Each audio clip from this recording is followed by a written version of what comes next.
Hey, so this is Boone starting Leave It Part 2. She was doing so well with the treats behind the back and the target. That happened so quickly for her that I'm going to take it up a notch. Now, you can still do both of these exercises. I encourage you, even though she's getting the behind the back treat reward as quickly as she is, it doesn't hurt to use it. So use it anyway. But here's the next thing. And I mentioned this to you in the driveway, how important the use of spatial pressure is. We're going to use it to help her understand what leave it means. So spatial pressure, here's the dog and here's the human. This is the language of dogs, as I was mentioning to you.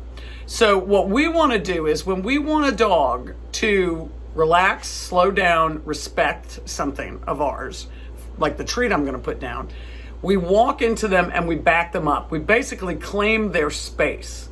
Sometimes that might involve bumping them. Sometimes it might involve reaching down and giving them a nudge. Sometimes it just means you walk toward them and they back up. Depends on the dog and the human and the situation. So what I'm going to do here is take that same high value treat that I was using in the previous video. I'm going to put it on the floor and I'm going to use spatial pressure to back Boone up. And as I'm backing her up, I'm going to say, leave it. So I'm going to be describing for her in her terms, spatial pressure, what leave it means. And when this treat hits the floor, you know that increases the excitement. So using the spatial pressure is going to have that much more meaning.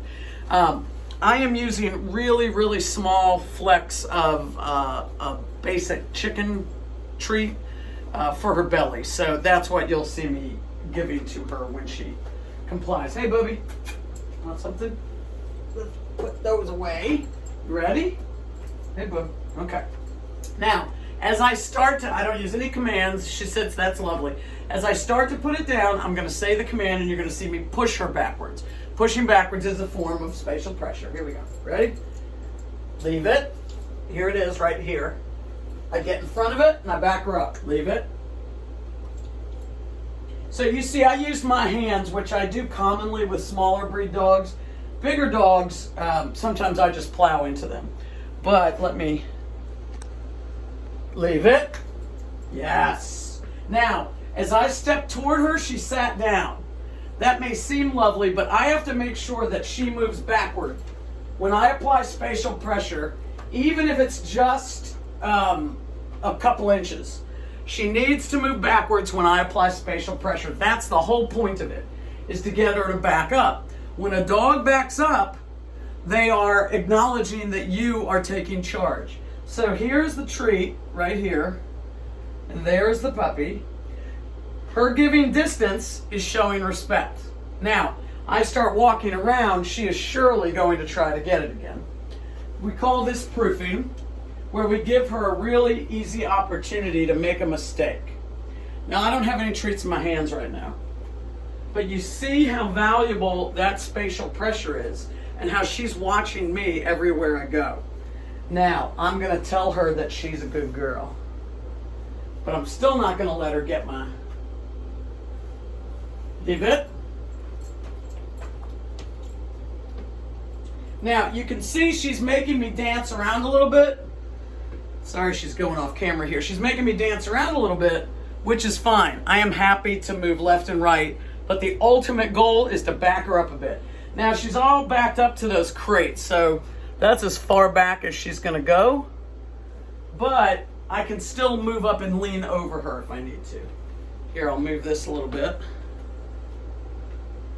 So here it is. I can create more excitement and temptation by dropping. Leave it. Good girl. Good girl. That's her sister, weighing in.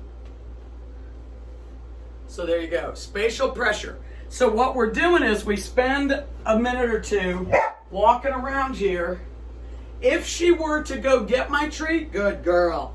If she were to go get this target treat, snatch it up and run away with it, no punishment. No punishment. If she does it, it's because I wasn't on my game. It's on me. So at no time do I punish. Now, if she were to make a move for it, I would make some sounds. I'm going to move it closer to her, more temptation. Leave it. My hand, spatial pressure.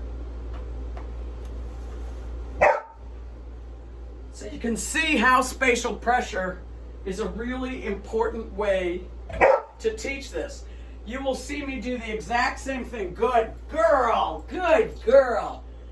When we teach the wait command, I will open the door and say wait and back them up. Spatial pressure is crucial for a lot of things. So there you go. She's doing great.